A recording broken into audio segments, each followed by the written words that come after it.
అందరూ నమస్కారం. ఇవాళ మన స్టూడియోలో ప్రముఖ ఆధ్యాత్మికవేత్త ఆస్ట్రోన్యూమరాలజిస్ట్ శ్రీమతి జయప్రద గారు ఉన్నారు. మేడంతో మాట్లాడదాం. మేడం నమస్తే. మేడం నమస్తే అమ్మా. శ్రీమాత్రే నమః. మేడం, ఫిబ్రవరి మాసంలో మిథున రాశి వారి పరిస్థితి ఎలా ఉండబోతుంది? గ్రహస్థితి ఎలా ఉంది? ఎలాంటి రెమెడీస్ చేసుకుంటే మంచి ఫలితాలు వస్తాయి అంటారు? తప్పకుండా మిథున రాశి వాళ్ళకి ఈ మాసం వీళ్ళకి అనుకూలంగా ఉంది అనుకుంటూ ముందుకు వెళ్ళడం అనేది చాలా ముఖ్యం. ఎందుకంటే ఎంత బాగుంది అనుకుంటే అంత లాభంగా ఉంటుంది. మనుషులు ఎప్పుడు మానవ జీవితం ఎప్పుడు ఏంటంటే బాగుంది అంటే బ్రహ్మాండంగా ఉంది అనుకుని ముందుకు వెళ్ళవు, కానీ బాగాలేదు అనుకుంటే అది ఇంకాస్త వెనక్కి పడతాం. అందుకే మొదటి పెద్దవాళ్ళందరూ ఏం చెప్పినా ఇలా చెప్తూ ఉండేవాళ్ళు. లేదు అని చెప్పకుండా ఇంక ఉంది అని చెప్పి నిండుకుందని చెప్పి, అంటే పప్పు ఉందా అంటే లేదు నిండుకుంది అని చెప్పి అంటారు, లేదని చెప్పరు. సో ఈ పదాలు ఎందుకు వాడతాము అంటే ఖచ్చితంగా ఏ మాసంలో ఎవరికైనా బాగున్నా బాగలేకపోయినా, సో సామాన్య ఫలితాలు ఉన్నప్పటికీ కూడా బాగుంది అని మేనిఫెస్ట్ చేసుకుంటే కనుక ఖచ్చితంగా బాగుంటుంది. అయితే మిథున రాశి వాళ్ళకి ఈ మాసం అంతా ఏంటంటే అన్ని గ్రహాలు అనుకూలంగా ఉన్నాయి అనుకుంటూ మేనిఫెస్ట్ చేయడం వల్ల చాలా అనుకూలంగా మారే అవకాశం ఉంది. విద్యార్థులు ముఖ్యంగా చేయవలసిన పని ఏంటంటే బాగా కష్టపడి చదవాలి. ఎంత బాగా కష్టపడి చదివితే అంత ఫలితం ఉంటుంది.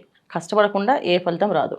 సో అలాగే ఉద్యోగస్తులు, తోటి ఉద్యోగస్తులతో ఎటువంటి మాట పట్టింపు పెట్టుకోకుండా వాళ్ళ పని వాళ్ళు చేసుకుంటూ, వాళ్ళ పని ఎంతవరకు అవకాశం ఉందో అంతవరకు మాట్లాడి వాళ్ళ పని చేసుకుని వెళ్తే అనుకూలంగా ఉంటుంది. అలాగే వ్యాపారస్తులు కొత్త వ్యాపారాల కోసం ప్లాన్ చేయడం కానీ, ఈ వ్యాపారం అభివృద్ధి చేసే మార్గంలో వెళ్ళడం కానీ ఈ మాసంలో కాస్త ఆలోచించి చేస్తే అనుకూలంగా మారే అవకాశం ఉంటుంది.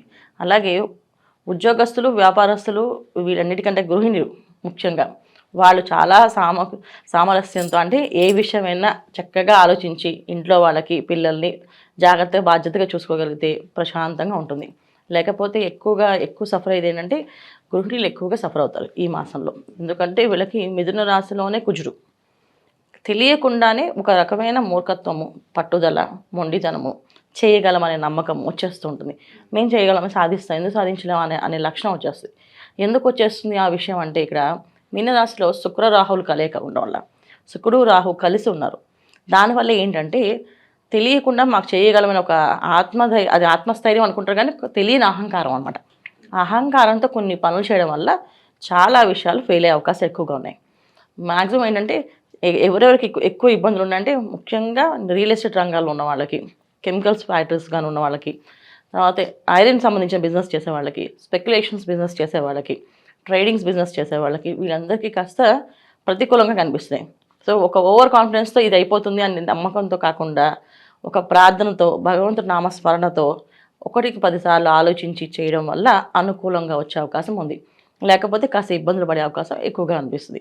తోటి ఉద్యోగులతో, ఎందుకంటే ఎంత మంచి వాళ్ళైనా, ఎంత మంచి స్నేహితులైనా ఏదో ఒక మాటతో అక్కడ చిన్న విషయాన్ని పెద్దగా చేసుకొని గొడవపడి అది విడిపోయే వరకు వచ్చే అవకాశం ఎక్కువగా ఉంది. అందుకని కాస్త జాగ్రత్తగా తోటి ఉద్యోగస్తులతో కానీ స్నేహితులతో కానీ తక్కువగా మాట్లాడడం, ఎక్కువగా పనిచేయడం ఈ మాసం అంతా మిథున రాశి వాళ్ళు చేయాల్సింది. వైవాహిక జీవితం ఎలా ఉండబోతుంది మేడం? అలాగే సంతానం కోసం ఎదురు చూసే వాళ్ళకి ఏదన్నా మంచి ఫలితాలు ఉండబోతున్నాయి ఈ మాసంలో? సంతానం విషయంలోకి వస్తానికి సంతాన ఫలితాలు అనేది తక్కువగానే ఉంది. కాస్త నామస్మరణ చేసుకుంటూ భగవంతుడు అనుకుంటే ఏ పని చేస్తాడు. సో భగవంతు మీద భారం వేస్తూ ఏ పని చేసినా ఒక నామాన్ని కంటిన్యూ చేసుకుంటూ వెళితే అనుకూలంగా మారే అవకాశం ఉంది. తర్వాత వైవాహిక జీవితంలో అదే భార్య అయినా భర్త అయినా మిథున రాశి వాళ్ళు అయి ఉంటే వాళ్ళు కాస్త అగ్రెసివ్గా ఉండే అవకాశం ఎక్కువగా ఉంది. ఎందుకు ఉంది అంటే ఇక్కడ రాశిలో కుజుడు, తర్వాత మీన రాశిలో రాహు ప్లస్ శుక్రుడు, ఈ ముగ్గురు కలయిక ఉండడం వల్ల ఏమవుతుందంటే కాంబినేషన్స్ ఎప్పుడు కూడా చేయగలమని ఒక కాన్ఫిడెన్స్ ఇచ్చేస్తారు. చేసేస్తాం, బ్రహ్మాండంగా అవుతుంది. అసలు మామూలుగా మిథున రాశి వాళ్ళ మాటలే చాలా చాలా స్పష్టంగా క్లియర్గా చెప్తుంటారు ఏ విషయమైనా. దానికి కాస్త ఏదో ఒక మాయలో పడ్డారంటే వీళ్ళు, అంటే మాయలో పడే అవకాశం ఎక్కువగా ఉంది. మాయలో పడ్డామంటే పడే అవకాశం ఉంది కనుక పడతారు. మామూలుగా అయితే పడే అవకాశం ఉండదు, కానీ ఈ మాసం వీళ్ళకి చాలా చక్కగా ఈజీగా పడతారు. అందుకే ముఖ్యంగా విద్యార్థులు, తర్వాత వ్యాపారస్తులు, వీళ్ళు ఏంటంటే ఏదైనా బిజినెస్ని ఎక్స్పాండ్ చేయడానికి కోసమో, లేకపోతే బిజినెస్ కొత్త వ్యాపారం చేద్దామనో, ఏదైనా స్థలం తీసుకుందామనో, స్థలం కోసం వెళ్ళమో, డబ్బులు ఇస్తే అవి తిరిగి రావు, అలాంటి ఇబ్బంది, మోసపోయే అవకాశము, మోసపోయించబడడం, ఇలాంటివన్నీ కూడా కనిపిస్తున్నాయి కనుక జాగ్రత్తగా ఉండడం చాలా అవసరం. మేడం, అలాగే భూమికి సంబంధించిన వ్యవహారాలు, భూములు కొనడం కానీ అమ్మడం కానీ ఇవి ఎలా ఉండబోతున్నాయి మేడం ఈ మాసం? భూమి విషయం సంబంధించిన విషయాలు అయితే ఏం కొనకుండా ఉండడం మంచిది. కొందాము అనుకుని చూసి పెట్టుకోవడం తప్ప మంచి రోజులు వచ్చాక కొనుక్కోవడం. ఎందుకంటే మాఘమాసం ఎంత మంచిగా ఉన్నప్పటికీ కూడా వీళ్ళకి అనుకూలంగా ఉందా అంటే వీళ్ళ జాతకంలో గోచార రీత్యా మనం చెప్పే ఫలితాలు ఇవి. సో జన్మజాతకంలో ఉండే దశ అంత దశలు వాళ్ళకి అనుకూలంగా ఉంటే వాళ్ళు చేసుకోవచ్చు. వ్యాపారమైనా, ఉద్యోగమైనా, ప్రమోషన్స్ అయినా. అయితే ప్రమోషన్లు వస్తాయని చెప్పి డబ్బులు ఖర్చు పెట్టడం కానీ, ఉద్యోగం కోసం డబ్బులు ఇవ్వడం కానీ చేస్తే అవి తిరిగి రావు, అవి మాయమైపోయినాయి. అంటే మోసపోయే అవకాశం ఎక్కువగా ఈ మాసం కనిపిస్తుంది. మోసపోయే అవకాశం కానీ, దొంగలించబడడం కానీ, అంటే సొమ్ము దొంగలించడం కానీ, లేదా వస్తువులు పోవడం కానీ అవకాశం కనిపిస్తుంది. కానీ జాగ్రత్తగా అవసరం ఉంది. ముఖ్యంగా ఏంటంటే ఆరోగ్య సమస్యలు, అనారోగ్య సమస్యల నుంచి బయటపడే అవకాశం ఎక్కువగా ఉంది. అంటే చాలా దీర్ఘకాల రోగాల నుంచి ఎప్పటి నుంచో బాధపడే వాళ్ళకి ఈ మాసం కాస్త ఉపశమనం, అంటే ఆ రోగం నుంచి బయటపడతారు, రిలీఫ్ వస్తుంది. ఈ రోగానికి మందు దొరకడమో, లేదా ఆ రోగానికి డాక్టర్ ఎవరో తెలియడమో, ఇది ఖచ్చితంగా దానికి నిర్ధారణ అవుతుంది. అయితే నార్మల్గా ఉండే వాళ్ళందరికీ కూడా కాస్త వ్యయ స్థానంలో గురువు ఉండడం వల్ల కాస్త గ్యాస్కి సంబంధించిన ఇబ్బందులు, అనారోగ్య సమస్యలు కొంచెం వచ్చే అవకాశం ఉంది. కానీ జాగ్రత్తగా ఉండాలి. ఏ విషయం జాగ్రత్తగా అంటే ముఖ్యంగా శనివారాలు, ఆదివారాలు, గురువారాలు ఈ 3 రోజులు శాకాహారాన్ని భుజించడం వల్ల అనుకూలంగా ఉంటుంది ఆరోగ్యం. లేకపోతే కాస్త ఇబ్బంది పడే అవకాశం కనిపిస్తుంది.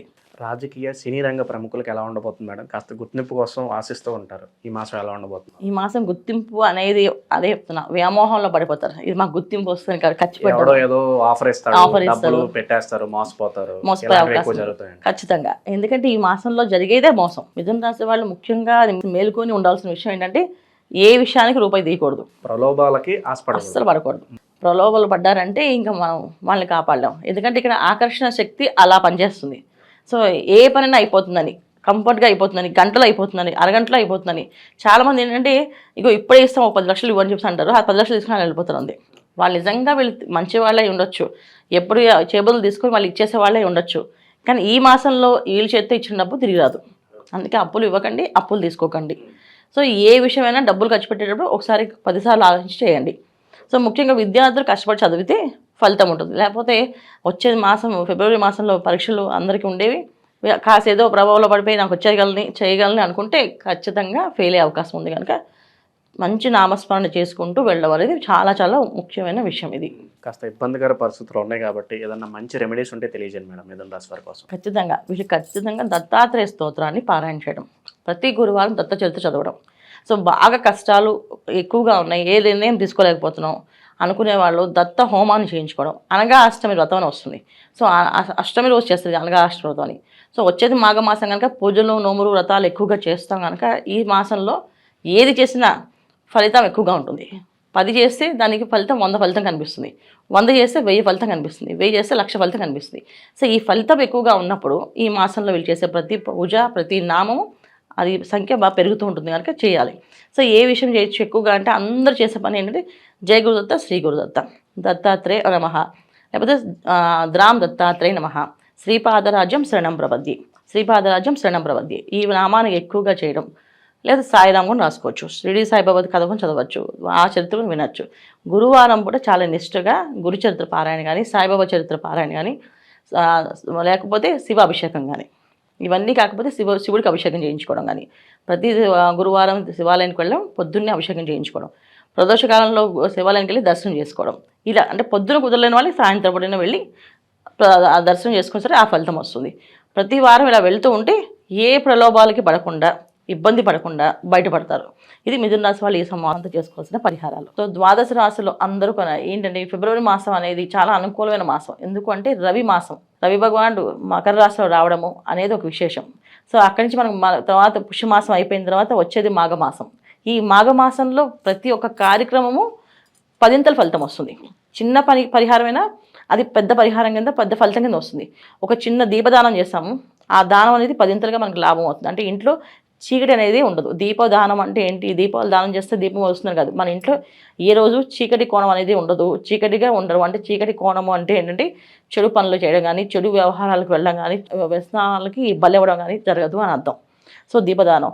అలాగే అన్నదానం చేస్తే ఏంటంటే అన్నానికి లోటు ఉండదు అని అంటారు. అన్నానికి లోటు ఉండదు అంటే ఏంటంటే చాలామంది ఆహారం ఉన్నా తినలేకపోతుంటారు. సో ఎందుకు తినలేకపోతుంటే వాళ్ళకి రకమైన సమస్యలు, అజీర్తి సమస్యలు, ఏదో రోగ సమస్యలు, ఏదో ఒకటి టైంకి అన్నం తినలేకపోవడం, టైంకి వేళకి తినలేకపోవడం అది జరుగుతుంటుంది. సో ఈ అన్నదానం చేయడం వల్ల అలాంటి ప్రాబ్లమ్స్ లేకుండా బయటపడతాం. సో మాఘమాసంలో అన్నదానం, దీపదానం, తర్వాత చాలామంది నోములు, పూజలు, వ్రతాలు చేస్తుంటారు. దాంట్లో చాలామంది నోములకి పళ్ళు, పసుపు, కుంకాలు, బట్టలు, వస్త్రాలు ఇవన్నీ దానం చేస్తుంటారు. ఇవన్నీ కొన్ని చేయడం వల్ల చాలా మంచి ఫలితాలు ఉంటాయి. అయితే ఒక్కొక్క రాశి వాళ్ళు ఏం చేసుకోవాలి అంటే, మేష రాశి వాళ్ళు ఈ మాసం అంతా అన్నదానం చేస్తే చాలా మంచి ఫలితాలు. అలాగే వృషభ రాశి వాళ్ళు ఈ మాసం అంతా చక్కగా వస్త్రదానం చేస్తే చాలా మంచి ఫలితాలు. మిథున రాశి వాళ్ళు పుస్తకాలు దానం చేస్తే విద్య బ్రహ్మాండంగా సాగుతుంది. అలాగే కర్కాటక రాశి వాళ్ళు ఏదో ఒక వస్తువుని దానం చేయడం, అంటే వెండి కానీ రాగి కానీ ఏదో ఒక పాత్రను దానం చేస్తే అన్ని అనుకూలమైన ఫలితాలు కనిపిస్తున్నాయి. అలాగే సింహరాశి వాళ్ళు చక్కగా ఒక 10 మందికి చదువు విద్యాదానం చేయడం కానీ, ఒక విద్యార్థికి విద్య కట్టించడం కానీ చేయడం వల్ల మంచి ఫలితాలు ఉన్నాయి. ఇలా ఒక్కొక్క రాశి వాళ్ళు చేసుకుంటూ వెళ్తే అన్ని అనుకూలమైన ఫలితాలు కనిపిస్తున్నాయి.